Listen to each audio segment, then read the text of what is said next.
ရှင်ခေါ်တဲ့နံပါတ်1ကဖုံးပိတ်ထားပါတယ်ရှင်ဝမ်ရှင်းကကျွန်တော်နဲ့၄နှစ်လောက်အလုပ်လုပ်လာတာသူမကကျွန်တော်ကိုတခုခုဖုံးကွယ်ထားနိုင်ပေမဲ့အလုပ်သမားတွေရဲ့အသက်ကိုတော့လောင်းကြီးထက်မှာမဟုတ်ဘူးတခင်စုအထောက်ထားအားလုံးဒီမှာရှိပါတယ်အထောက်ထားတွေကအရန်တိကြလုံးနေရဲ့တယောက်ယောက်ကကျွန်တော်တို့အတွက်အဖြေကိုကြိုရေးပေးထားသလိုပဲအနည်းဆုံးတော့ခင်ဗျားကအပြစ်ရှိသူကိုအလင်းစလိုမတတ်မှတ်သေးဘူးတခင်စုစမ်းတက်ရေးစောက်အောင်ပောက်ကွဲသွားပါပြီအလုပ်သမားတွေအထဲမှာပိတ်မိနေပါတယ်မြေအောက်ဆောက်လုပ်ရေးအရိယာထဲမှာပါအောက်မှာနောက်ထပ်လူခု2ယောက်ရှိသေးတယ်တငွေပိုက်တွေထပ်ပေါက်ကွဲနိုင်ပါတယ်ကယ်ဆယ်ရေးအဖွဲ့ကဝင်လို့မရသေးပါဘူးတငွေမဟုတ်ဘူးတယောက်ယောက်ကအစိတ်တောက်ဖြစ်စေတဲ့ပစ္စည်းကိုလေဝင်လေထွက်ပိုက်ထဲထည့်ပြီးအချိန်တက်မှတ်ကိရိယာနဲ့ပောက်ကွဲအောင်လုပ်ထားတာဝင်လို့ရလားရပါတယ်ဒါပေမဲ့ခင်ဗျားကအပြင်မှာပဲနေပါဒီ project ကကျွန်တော်ဟာအထဲမှာရှိတဲ့လူတွေကလည်းကျွန်တော်လူတွေပါပဲမင်းကလမ်းဖွင့်ပေးကျွန်တော်ကိုယ်တိုင်သူတို့ကိုထွက်လာအောင်ခေါ်မယ်သူကအနည်းမရှိဘူးလို့ထင်နေတာမဟုတ်ဘူးကိုယ်တိုင်လုံခြုံတဲ့နေရာမှာရက်နေလို့မဖြစ်တော့ဘူးလို့ခံစားနေရတာဒါကြောင့်အနည်းကိုတခြားသူတွေကိုမပေးချင်တာပဲအားလုံးဝက်နေကြတခင်စုဒီပောက်ကွဲမှုကြောင့်ဒီ project မှာကြီးမားတဲ့ပြဿနာရှိနေတယ်ဆိုတာတက်တေပြလိုက်တာလားစုကုမ္ပဏီကစံမမီတဲ့ပစ္စည်းတွေကိုအချိန်တော်ကြာအသုံးပြုနေတယ်လို့သတင်းတွေထွက်နေပါတယ်ဒီကိစ္စကိုခင်ဗျားသိထားပါသလားအုပ်ချုပ်ရေးဘက်ကဒီကိစ္စကြောင့်ခင်ဗျားကိုယာရုကနေဖယ်ရှားမလား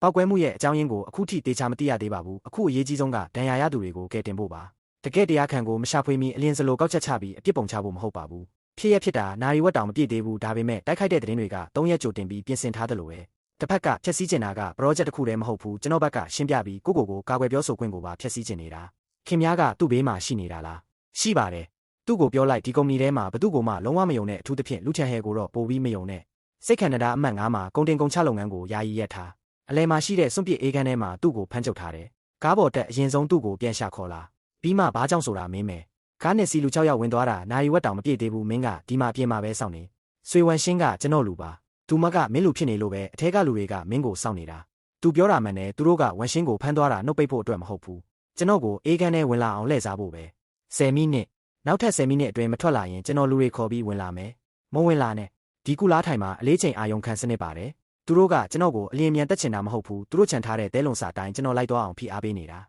အနီရောင်ကျိုးကအဓိကလျက်စစ်တပ်အားနဲ့ချိတ်ထားတဲ့အထူးသဖြင့်ဖျက်ရမယ်လို့တမင်ပြထားတဲ့ကျိုးဆိုရင်လုံးဝမဖျက်နဲ့လမ်းလျှောက်နိုင်သေးလားနိုင်တယ်ဒါဆိုကို့ဘာသာထပ်ပြီးရက်လိုက်စုချင်းဟဲမင်းကအပြင်မှာလားဖုန်းထဲမှာဘာလို့လူချန်ဟဲကိုမယုံနဲ့လို့ပြောတာလဲသူတို့ကကျမကိုဇညွန်တိုင်းပြောခိုင်းထားတာကျမပူပေါင်းမလုပ်ရင်ဖုန်းခေါ်ဖို့တောင်အခွင့်ရေးရမှာမဟုတ်ဘူးတကယ်တော့ကျမပြောချင်တာကကုမ္ပဏီထဲမှာခင်ဗျားကိုအမြဲတမ်းကြားဖြတ်နားထောင်နေရတဲ့လူရှိနေတယ်ဆိုတာပါဒါဆိုသူတို့အစီအစဉ်အောင်မြင်သွားပြီလို့ထင်အောင်ဆက်ထားလိုက်လက်ထောက်တွေကအပြစ်ရှိလို့လားစုချင်းဟဲကအပြစ်အားလုံးကိုဝန်ထမ်းတယောက်တည်းပေါ်ပုံချတော့မှာလားခင်ဗျားကသူကတစ္ဆာဖောက်ဆိုတာအစကတည်းကတီးထားတာလားသူလဲတေသွားလောက်ပြီးအပြစ်အားလုံးကိုသူ့အပေါ်ပုံချလိုက်ရုံပဲစုချင်းဟဲမင်းမှာပြန်လဲထူထောင်နိုင်ဖို့အခွင့်အရေးတောင်ရှိတော့မှာမဟုတ်ဘူးဗီဒီယိုကအစ်စ်ပဲဒါပေမဲ့ဗီဒီယိုတွေကအချိန်ကအတူကုန်တင်ကားရဲ့ဘရိတ်ဂျိုးကိုဖျက်ဆန်းသက်အဆောက်အောင်ပောက်ကွဲပြီးနောက်ဝင်ထွက်မှတ်တမ်းတွေကိုပြင်ဆင်ဝင်ရောက်မှုတဲလုံစာအားလုံးကိုဝမ်ရှင်းရဲ့အကောင့်ထဲထည့်ထားစုချင်းဟဲယာရုကနေဆင်းသွားတာနဲ့ရှုချွန်ကနိုင်ငံခြားကောင်ရဲကိုတန်း30လွှဲပေးမယ်ဘာလို့ထွက်ပြေးနေတာလဲခင်ဗျားကတခြားသူတွေအတွက်ရေးပေးခဲ့တဲ့ဇက်သိန်းကိုကိုယ်တိုင်တော်မဖတ်ပြီးသေးဘူးလေစုချင်းဟဲဒီအရာအားလုံးကိုရှုမင်ကျွမ်းကကျွန်တော်ကိုခိုင်းတာပ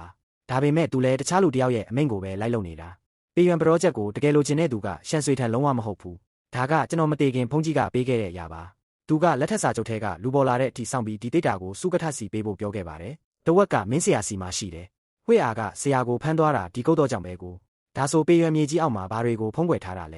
ဲရှန်ဆွေထန်ကပေယွန် project ကိုအစွဲလန်းကြီးပြီးလက်မလွတ်တာသူတကယ်လိုချင်တာကမြေအောက်မှာရှိတဲ့အရာတစ်ခုဖြစ်နိုင်တယ်ရှန်ဆွေထန်ကရှေ့ကထွက်ပြတဲ့လူပဲနောက်ွယ်ကတကယ်လူကတခြားတစ်ယောက်တခင်စုဘန်ကချင်းငွေပြန်လဲတိုးမြင့်ပေးဖို့ညှစ်ဆက်နေပါတယ်ကုန်တီကြီးများအတင်းစီကအာမခံရဖို့မဖြစ်မနေလိုပါတယ်ပေယွန် project ကိုအများဆုံးနောက်ထပ်4ရက်ပဲထိန်းထားနိုင်တော့မယ်တခြားခွင့်ရေးရှိသေးလားဒီညလင်ကျိုးစေဝါကုန်တီကြီးများအတင်းရဲ့ညစာစားပွဲရှိပါတယ်အဲ့ဒီမှာခင်များတို့စုမိသားစုရဲ့ယုံကြည်စိတ်ချရမှုကိုပြန်လဲကဲဖြတ်ကြမယ်ကျမနဲ့အတူအဲ့ဒီပွဲကိုလုံခြုံရေးကြံပေးနေနဲ့လိုက်ခဲ့ပါစစ်ဆက်ထားတဲ့သူနေနဲ့လားအတူအယောင်ပဲလားကုန်တီကြီးများအတင်းရဲ့အမြင်မှာတည်ငြိမ်တဲ့စစ်ဆက်ဆက်ဆံရေးဆိုတာထိန်းချုပ်ခွင့်တည်ငြိမ်မှုကိုဆိုလိုတယ်ဒါဆိုဒီညကိုအလုံနာယူခွင့်လို့တတ်မှတ်လိုက်မယ်ဒီပွဲမှာအစားအသောက်တွေအဝါစားလို့ရတယ်ကောင်းပြီဟုတ်ကဲ့ဟိုကောင်ကစုချင်းဟဲရဲ့စစ်ဆက်ထားတဲ့သူပ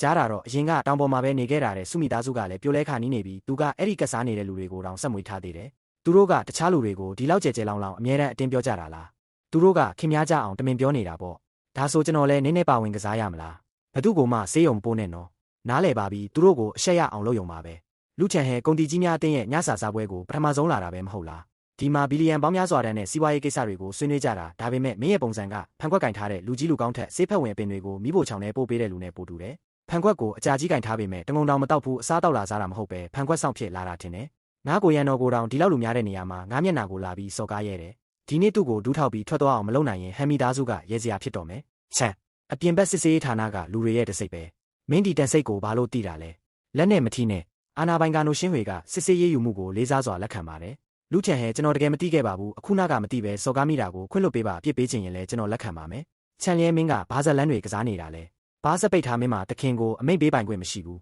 တခင်ကြီးစုမိသားစုရဲ့အာမခံကိစ္စကိုနောက်ကျသွားတာအတွက်တောင်းပန်ပါတယ်ဒီခွက်နဲ့အပြစ်ဖြေပါရစေစုမိသားစုရဲ့အာမခံကိစ္စကိုကျွန်တော်တို့ပြန်လဲစစ်ဆေးပေးပါမယ်ပေယံပရောဂျက်ရဲ့ချင်းငွေကိုလည်းချက်ချင်းပြန်လဲဖွင့်ပေးနိုင်ပါတယ်အေကန်ထုတ်ကုန်ကွင်းဆက်အတင်းကလည်းစာချုပ်တိုင်းဆက်လက်ပူးပေါင်းသွားပါမယ်ချန်လျဲကဒူးထောက်ရတာကကြောက်ရွံ့လို့ဒါပေမဲ့ဂျူဂျိုးကဝိုင်းတစ်ခွက်နဲ့အယိုသေးပေးနေတာကတကယ်ထက်လူကြီးကိုကြိုးဆိုနေတယ်လို့ပဲလူချန်ဟဲဖုံးကွယ်ထားတာကတာမန်လောကအတွေ့အကြုံမဟုတ်ဘူးဒါဆိုခင်များပြောတဲ့အဖွဲ့အစည်းရဲ့မှာလူတွေကိုတည်တယ်ဆိုတာဒီအကြောင်းလားသူတို့ကရှန်ဆွေထန်ထက်စီးမြင့်စည်းကမ်းတွေကိုပိုနားလည်ရုံပါပဲငွေရောင်တော့တဝက်ကိုယူလာခဲ့ညတန်းကောင်မတိုင်ခင်ကျန်းဖိန်စိတ်ကမ်းမှာတွေ့မယ်ရဲကိုအကြောင်းကြားတာပဲဖြစ်ဖြစ်စုချင်းရံကိုခေါ်လာတာပဲဖြစ်ဖြစ်လုပ်ရင်အဲ့ဒီလူကြီးရဲ့အလောင်းကိုသွားသိမ်းဖို့သာပြင်ထားငါနဲ့အတူပြန်လိုက်ခဲ့ဒီတော့ကျွန်တော်နောက်ကိုမလိုက်ခဲ့နဲ့ဗီဒီယိုထဲမှာရေစီးကြောင်အနေနဲ့တတိပေးတန်ရှိတယ်အဲ့ဒါကတင်မောသွားလာရဲ့အချက်ပြမီနဲ့အတူစိတ်ကမ်းတစ်ခုရဲ့ထူးခြားတဲ့ဟွန်းတန်နှစ်ချက်လဲပါတယ်ဒါကြောင့်ဒီနေရာက1600ပဲမင်းကဒီမှာပဲနေရမယ်အိမ်ထောင်ရေးကတိနဲ့မင်းဖေနဲ့မင်းဆရာကြားကဆက်နွယ်မှုတွေပေါ်လာနေပြီးမင်းကငါ့ကိုအမှန်တရားအနေငယ်ပဲပြောနိုင်တယ်ဒါပေမဲ့အမှန်တရားကိုရင်ဆိုင်မလားမရင်ဆိုင်ဘူးလားဆိုတာငါအစားဆုံးဖြတ်ပေးလို့မရဘူးသူတကယ်ဒေါသထွက်တာကအနည်းအကြောင်းမဟုတ်ဘူးလူတိုင်းကသူ့ကိုဆုံးဖြတ်ချက်ချတဲ့နေရာကနေဖယ်ထားကြတာကြောင့်ပဲကားမောင်းနေတော့တင်းနဲ့တန်ကြရင်အရင်ဆုံးအကာအကွယ်ရှာပါကိုသူရဲကောင်းလုပ်ပြီးမစွန့်စားနဲ့နားလေလားဒီကိုတောင်ထဲကိုလူ6ယောက်ဝင်ခဲ့ဘူးတယ်အဲ့ဒီထဲကတယောက်ဟာဘဘက်ခြေတော့ကိုညာဘက်ထက်ပိုအားဆိုင်ပြီးလမ်းလျှောက်တဲ့အရင်ကဒဏ်ရာရဘူးတာဖြစ်နိုင်တယ်ဗီဒီယိုထဲကအတန်ကပိုနီးလာပြီးအဲ့ဒီထဲမှာပဲရှိတယ်တွေးဆောင်ဖို့ချင်းထားတဲ့အတိုင်းလာပေးတာကိုကြိုးဆိုရတယ်ဟင်းကောင်းဆောင်ကြီးဟာ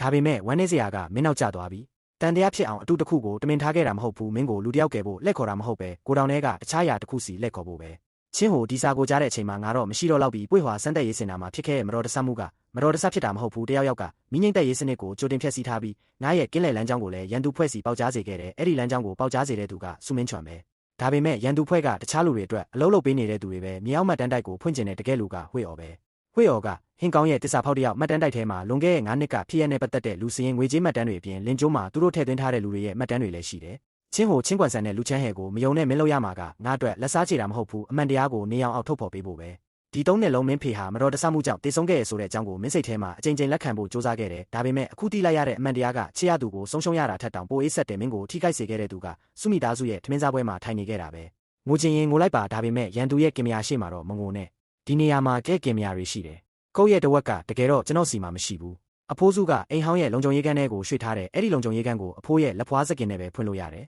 အဖိုးကြီးကတော့ကိုအခုထိကိုယ်တိုင်ကင်ထားတယ်ဆိုတာတေချာလားလူချမ်းဟဲကိုယ်တိုင်ပြောခဲ့တာပဲဘလို့လုံးလိန်နိုင်မှာလဲကျွန်တော်တော့ငှက်ပြောသီးစားနေရဲ့